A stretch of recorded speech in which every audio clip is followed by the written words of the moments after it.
Aleluia. Irmãos, a paz do Senhor Jesus. Amém? Você que está em casa, que essa paz alcance você aí também. Eu quero convidá-lo a abrir a sua Bíblia no Salmo de número 126. Salmo de número 126. Está lá no Cântico dos Degraus. 121, 2, 3, 4, 5, 126. Você encontrou? Diga amém. Diz assim a palavra do Senhor: quando o Senhor restaurou a sorte de Sião, ficamos como quem sonha. Então, entre os nossos lábios se encheram de riso, a nossa língua de júbilo. Então, entre as nações se dizia: grandes coisas tem feito o Senhor por eles. Com efeito, grandes coisas tem feito o Senhor por nós. Por isso estamos alegres. Restaura, Senhor, a nossa sorte, como as torrentes no Neguebe. Os que com lágrimas semeiam, com júbilo ceifarão. Quem sai andando e chorando enquanto semeia, voltará com júbilo, trazendo os seus feixes. Voltará com júbilo, com festa, com alegria, trazendo os seus feixes. Feche seus lábios. Pai, nós o louvamos, nós o bendizemos pela oportunidade que o Senhor nos dá de estarmos em tua casa nesta noite. Gratos somos pelo louvor, e agora te pedimos que esta palavra venha encontrar guarida em nosso coração. Não seja o teu servo a falar, mas seja o teu Espírito Santo, ó Deus, a falar por meio de mim. Toma-nos nas tuas mãos, nos abençoe nesta noite, no santo e poderoso nome de Jesus. Amém. Salmo de número 126. É um salmo conhecido como o Cântico dos Degraus. Outras Bíblias também chamam de cânticos de romagem, porque eram cânticos que eram salmos que eram recitados à medida que o povo em multidões se dirigiam a Jerusalém. Por isso o Cântico dos Degraus, que era subindo. Eram os cantados, orados seguidamente, um após o outro. Ou de romagem, como numa romaria, rumo a Jerusalém, eles cantavam alguns cânticos, 125, 126, 127, 28, até o 131. Eles recitavam esses salmos, chamados de Cântico dos Degraus. E esse salmo é um salmo que vem demonstrando algo feito pelo Senhor anteriormente. Não é bom nós, antes de adentrarmos no salmo como um todo, nós relembrarmos um pouco da história de Israel. Deus chamou Abraão, prometeu a Abraão que dele ele teria descendentes, nascidos de Sara. Aí veio Isaac, Jacó. Havia ali em Gênesis 15, de 12 a 20, uma promessa de que o povo desceria para o Egito, ficaria cativo no Egito por 400 anos. Acontece. Veio a libertação, nasce Isaac, Jacó, depois nascem os filhos de Jacó, José se torna governador do Egito, e 400 anos depois, o povo é escravizado. Vem Moisés, o Senhor por meio de Moisés, trabalha e liberta o povo. O povo caminha 40 anos no deserto, Moisés vai na condução do seu povo, tendo como seu auxiliar uma pessoa próxima de si, Josué.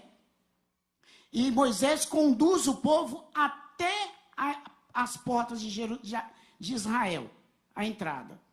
Ali Moisés morre no Monte Nebo e Josué conduz o povo. Toma a terra, reparte a herança conforme o número dos filhos, das tribos. Ele reparte toda a herança. Aí vem o período dos juízes. 400 anos de um governo teocêntrico. O que é governo teocêntrico? Onde Deus é o centro do governo do povo. Deus vinha o opressor, Deus levantava um juiz, por meio daquele juiz, Deus julgava e subjugava os inimigos, libertava o povo. E 400 anos assim. O último juiz, Samuel. Samuel, ele conduzindo o povo, um dia o povo olhando para os povos vizinhos, eles viam que todos tinham um rei. E eles não tinham um rei em si. Tinha Samuel que julgava as causas. E eles chegam a Samuel, falam, Samuel, com você nós caminharíamos por muito tempo, mas os seus filhos não dá. Seus filhos nós não aguentamos. E Samuel se sente ofendido, porque eles pedem a Samuel um rei. Samuel vai a Deus e Deus fala com ele, não, eles não estão rejeitando você, eles rejeitam a mim. Mas faça o que eles querem, dê a eles um rei. Aí, a partir daí, é levantado a monarquia em Israel, que dura 120 anos, 40 anos de Saul. Saul foi escolhido pelo povo. 40 anos de Davi. Davi já foi um homem escolhido por Deus, que Deus o chamou para governar o seu povo. Depois vem Salomão. Só que Salomão teve um pequeno problema. Muitas mulheres, muita idolatria, porque Salomão, ele casava e fechava negócio com reis vizinhos e cada mulher vinha o seu Deus junto. E foi martelando aquilo na cabeça dele. Salomão simplesmente se inclina à idolatria das suas diversas esposas, centenas de esposas. E assim, Deus promete a ele, na sua geração está dividido, mas no seu descendente vai. Vem Roboão, ele divide o reino. Na hora de tomar conselhos, ele toma conselho dos mais velhos, dos anciãos, não os escuta, e vai aos jovens, aos seus amigos de infância. E esses falam, não, você tem que pesar a mão mesmo. O seu dedinho midinho tem que ser mais pesado do que os seus lombos. E divide o reino. 10 tribos do norte vão seguir a Jeroboão e duas tribos no reino do sul, Judá e Benjamim.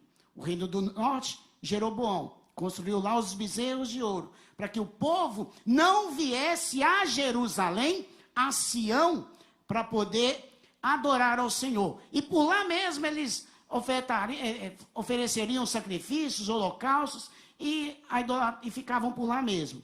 Após Jeroboão no reino do norte, todos os reis de diversas dinastias, nenhum serviu ao Senhor. Nenhum seguiu a Deus. Um após o outro. Até vir os assírios e levarem cativos o povo. Eles matavam os homens e ficavam com as mulheres. A capital do Reino do Norte, muito conhecida, Samaria, era a capital do Reino do Norte. Capital do Reino do Sul, Judá e Benjamim, era Jerusalém. Como nós lemos no texto, Sião. Mais tarde, o Reino do Sul também, paralelamente ao Reino do Norte, sempre os reis da dinastia davídica, descendentes de Davi. Lembre-se de 2 Samuel 7,16, onde Deus promete a Davi que dele sempre haveria um descendente seu assentado no trono. Só que alguns seguem a linha de Davi, andam retos como andaram o rei Davi, e outros não. Mas há um intercalamento. Uns seguem a Deus, outros não. Até que a idolatria também toma conta do povo. A ponto dela um dia se tornar para Deus insuportável. Nessa época, veio o cativeiro babilônico, Nabucodonosor, ele vem, pega o povo e leva cativo para Babilônia. Olha como é que são as coisas. Agora nós chegamos no nosso salmo. Salmo 126, nós não sabemos quem o redigiu, quem o escreveu. Mas é um salmo que ele relata para nós algo que é muito importante para nós aplicarmos nas nossas vidas no dia de hoje. Porque o salmista, ele olha para trás, ele vê tudo o que anteriormente havia acontecido à nação de Israel, tanto o reino do norte quanto do sul. Mas ele centra no reino do sul, Judá e Benjamim. Ele centra ali. E ele recita esse salmo. E dentro desse salmo nós vamos ver em dois pontos sobre a restauração promovida pelo Senhor. Repita comigo: a restauração promovida pelo Senhor.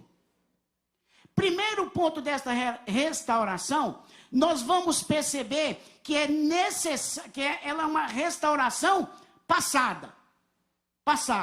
Lembra que eu disse que o salmista, ele olha para trás, ele vê o fato acontecido e ele começa a descrever versículos de 1 a 3, dentro dessa restauração passada.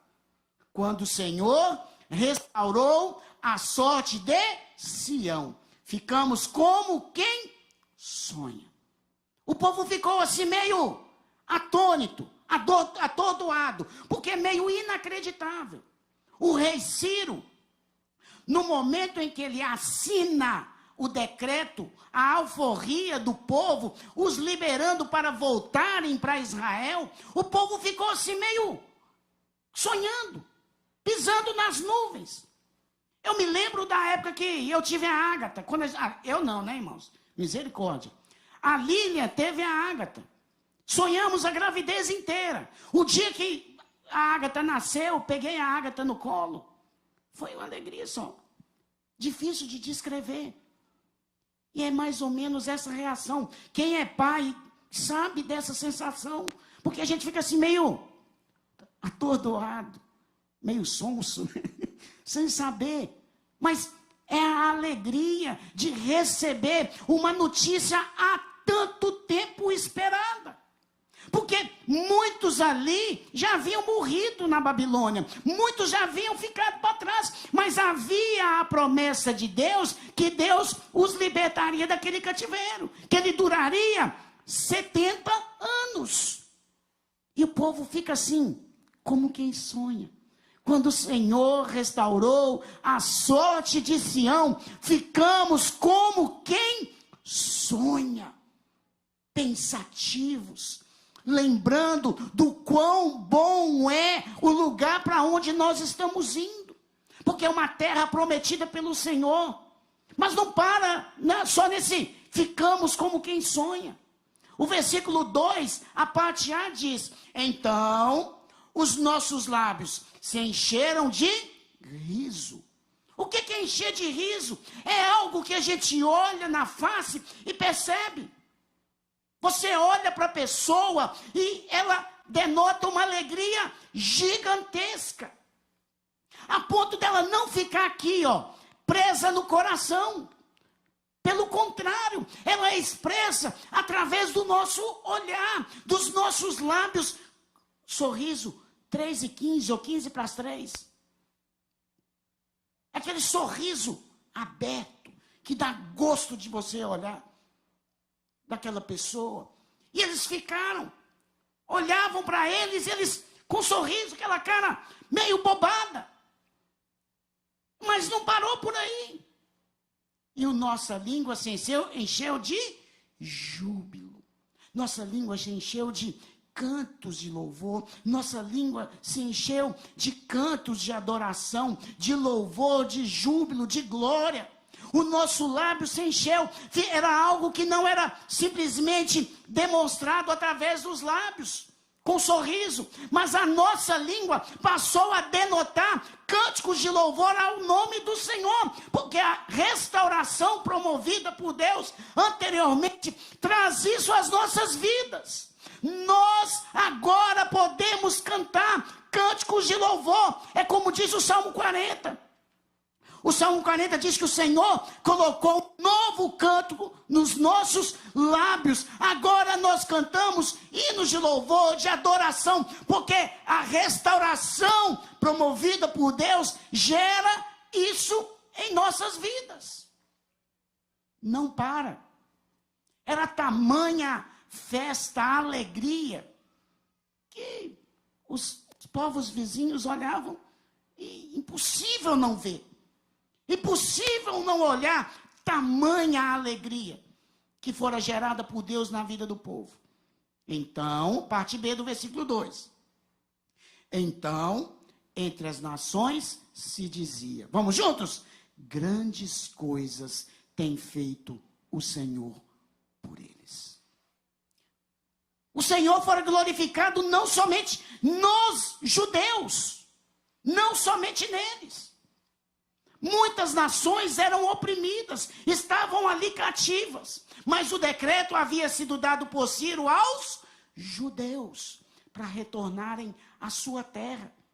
E meio que num inacreditável, eram muitas nações dependentes, que tinham muitos deuses entronizados em seus corações. Mas até mesmo esses diziam, grandes coisas tem feito o Senhor por eles. Há o propósito de Deus na libertação, não só em nossas vidas, mas é naqueles que nos cercam, porque a nossa alegria é tamanha que as pessoas olham para nós e veem a grandiosidade de um Deus que nos liberta do mal, que nos livra do laço do passarinheiro, da peste perniciosa, nos tira do tremendal de lama, coloca os nossos pés sobre uma rocha. O amor de Deus é capaz de tirar a impiedade latente no nosso coração e nos tornar pessoas piedosas, tementes ao Senhor. E as nações nos olham, nos veem, grandes coisas fez o Senhor por eles. E isso faz surgir em nós adoração ao nome do Senhor. Com efeito. Versículo 3 agora. Com efeito. De fato. É verdade. Verídico.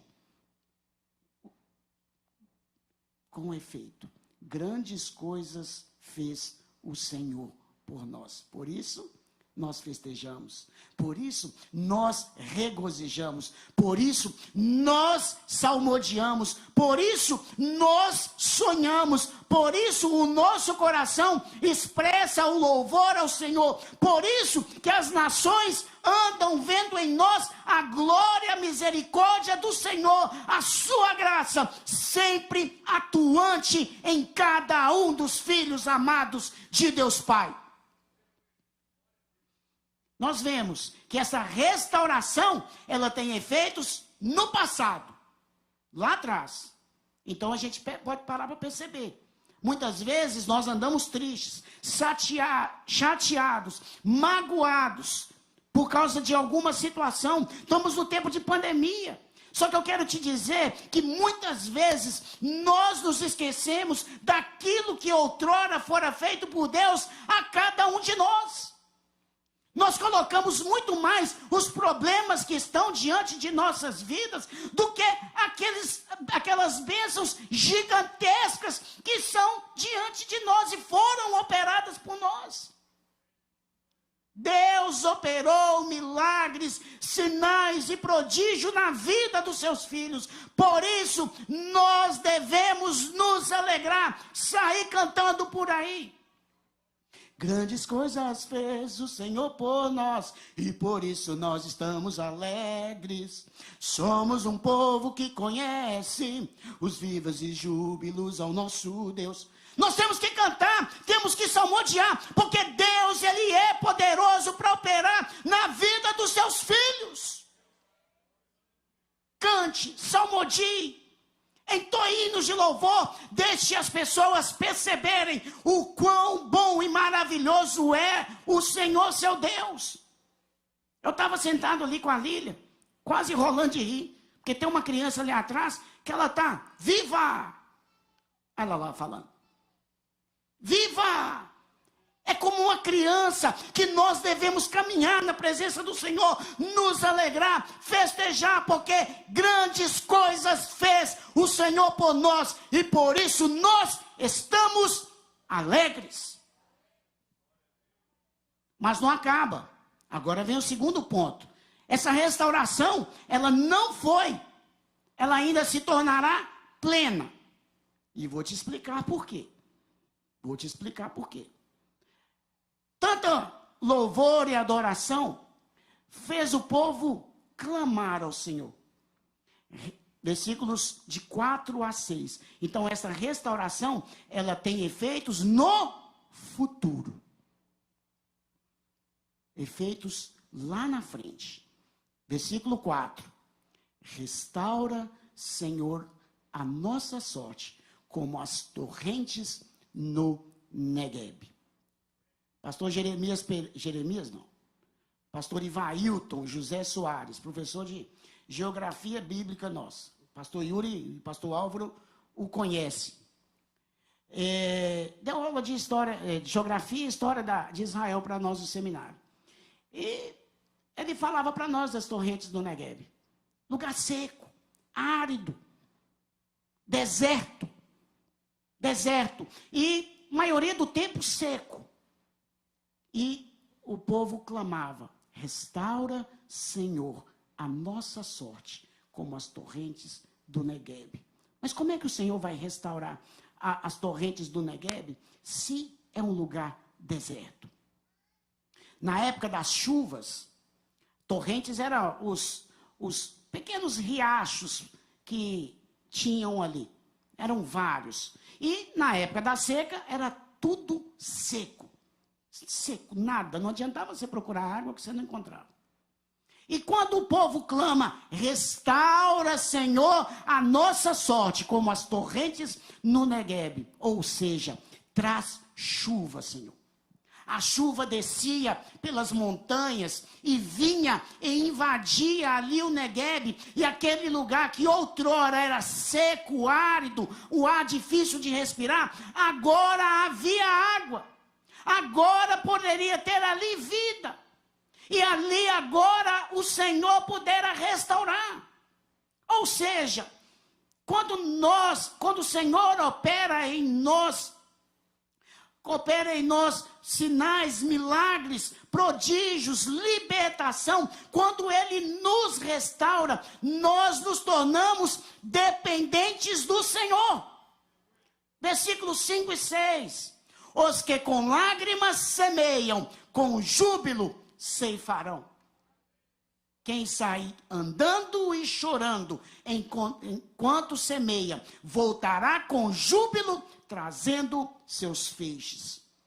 Como assim, pastor? Como assim? Os homens plantavam em terra seca, terra rachada. Mais ou menos o que a gente conhece aqui do Nordeste nosso, do Agreste. Terra seca, árida, onde as pessoas plantam, pedindo que venha chuva sobre a terra. Para quê? Para poder semear. Então eles plantavam cheios de fé, pedindo a Deus, Deus, provenha a chuva, para que a semente possa nascer e a terra ser sustentada. Provenha, Senhor, chuva. Nós dependemos do Senhor. Lembre-se, irmãos, lembre-se que muitos não voltaram para Israel, muitos ficaram lá na Babilônia, estabeleceram-se lá, e quando eles voltam, há a realidade de uma terra arrazoada, muros de Jerusalém queimados. Nós estudamos isso em Neemias alguns meses atrás. A terra arrazoada, templo destruído. E o povo tendo que voltar e reconstruir aquilo tudo. E eles vão semeando e chorando. Deus, faça descer chuva vindo do alto dos céus, para que a nossa terra não gagueja não, irmãos, floresça e possa dar frutos, para que nós possamos ter sustento, para que nós possamos pagar o imposto ao Império Persa. Faz, Senhor, que nós possamos prosperar, mas isso só é possível com a dependência plena e exclusiva do Senhor, porque o povo plantava e uma lágrima descia, o povo plantava outra semente, outra lágrima descia, mas o texto encerra dizendo: quem com lágrimas semeia, com júbilo ceifarão. Eles voltarão cantando e dançando, com seus fardos nos ombros, porque o Senhor é quem abençoa, o Senhor é quem nos faz florescer, o Senhor é quem é com nossas vidas. Por isso, quando nós semeamos na presença do Senhor, nós dobramos os nossos joelhos, chorando, clamando, pedindo: Deus, tem misericórdia das nossas vidas, Deus, vem e nos abençoa, e nós teremos nos nossos lábios um hino de louvor ao nosso Deus, para poder entoar. Como isso se aplica em nossas vidas? Como isso tem efeito em cada um de nós? Nós olhamos lá para Cristo. Muitas vezes, irmãos, nós nos esquecemos do que Deus fez por nós na cruz do Calvário. Cristo pagou os nossos pecados. Colossenses diz que toda cédula de dívida que havia contra as nossas vidas não há mais. Todo pecado que era contra nós, que gerava morte, agora, pelo contrário, a restauração obtida por Cristo na cruz nos gera vida. Antes estávamos debaixo da ira de Deus, agora com a operação, com o resgate oferecido por Cristo na cruz, com a restauração, nós temos o perdão de Deus. Toda cédula, tudo que pesava contra nós, agora não pesa mais, porque Cristo operou em nós restauração. Não somos mais do pecado, não temos mais prazer no nosso pecado, mas o nosso prazer está centrado na lei do Senhor e na palavra do Senhor. Nós meditamos agora dia e noite, mas isso não é possível se nós não nos entregarmos a Cristo, se nós não nos entregarmos pela fé ao Senhor e Salvador, que pagou na cruz a nossa morte e hoje nos dá vida e vida em abundância. Isso também haverá um efeito futuro, lá na frente. Porque agora nós aguardamos a volta do Senhor. Um dia nós viveremos eternamente em sua presença. Agora sentimos dor, sofremos com a pandemia. Muitas perdas, muito sentidas pela igreja, por nós. Mas um dia nós estaremos na presença do Senhor e não haverá choro, não haverá lágrimas, não haverá dor, não haverá tristeza. Pelo contrário, haverá em nossos lábios eternamente cânticos de louvor para exaltar ao nome do nosso Deus, que nos resgatou, nos tirou das trevas para vivermos em sua maravilhosa luz. Como você está na presença de Deus? Já disse, estamos sofrendo muito com a pandemia, mas antes de olhar para a pandemia, lembre-se da restauração operada por Cristo na sua vida.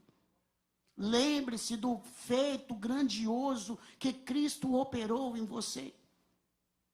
E que um dia nós estaremos entoando cânticos de louvor eternamente na presença de Deus. Filipenses 4:4, para nós encerrarmos. Alegrai-vos no Senhor. Outra vez vos digo, igreja, quarta igreja presbiteriana renovada, você que está em casa, outra vez vos digo, alegrai-vos no Senhor. Cante, exalte, glorifique, que as pessoas venham perceber em você a obra gloriosa que Cristo operou na sua vida, que as pessoas venham olhar para você e o sorriso estampado, mesmo em meio a problemas e as dificuldades, a ponto das pessoas não entenderem por que você é tão feliz, tão alegre, mas é a restauração que Deus operou na sua vida e que ela se tornará plena no dia da nossa glorificação final. Coloque-se em pé no nome de Jesus.